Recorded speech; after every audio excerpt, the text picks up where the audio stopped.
உங்கள் தந்திவன் தொலைக்காட்சியில் சின்ன திரையின் சிங்க பெண்கள் மாலை 7 முதல் 8 மணி வரை காணத் தவறாதீர்கள். பள்ளிகளில் ஒரு தேசம் ஒரு தேர்தல், விக்ஷத் பாரத் போன்ற பாஜகவின் திட்டங்களை மாணவர்களிடையே போட்டியாக நடத்த வேண்டும் என்ற உத்தரவுக்கு மார்க்சிஸ்ட் கம்யூனிஸ்ட் கட்சியின் மாநில செயலாளர் கே பாலகிருஷ்ணன் எதிர்ப்பு தெரிவித்துள்ளார். PM ஸ்ரீ திட்டத்தில் தேர்வு செய்யப்பட்டுள்ள பள்ளிகளில் வரும் அக்டோபர் 7ஆம் தேதி முதல் 11 வரையிலான காலகட்டத்தில் ஒரு தேசம் ஒரு தேர்தல், விக்ஷத் பாரத் போன்ற பாஜகவின் திட்டங்களை மாணவர்களிடையே போட்டியாக நடத்த வேண்டும் என்ற மத்திய அரசு சுற்றறிக்கை அனுப்பியுள்ளது. மாணவர்களின் பிஞ்சு உள்ளத்தில் பாஜக RSS கொள்கைகளை பரவலாக முன்னெடுக்கும் இந்த முயற்சியை எந்த விதத்திலும் அனுமதிக்க முடியாது என்றும், மக்கள் செலுத்தும் வரிப்பணத்தை பள்ளிகளின் மேம்பாட்டுக்கு தர மறுக்கும் இது பாஜக தன்னுடைய ஆபத்தான கொள்கை திட்டங்களை கொண்டு செல்ல பள்ளிகளை பயன்படுத்துவது மிக ஆபத்தான மாணவர் விரோத போக்கு எனவும் பாலகிருஷ்ணன் கண்டனம் தெரிவித்துள்ளார்.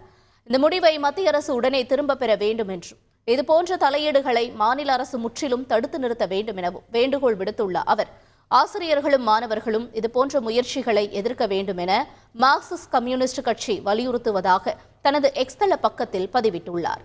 உங்கள் தந்திவன் தொலைக்காட்சியில் சின்ன திரையின் சிங்க பெண்கள் மாலை 7 முதல் 8 மணி வரை காணத் தவறாதீர்கள்.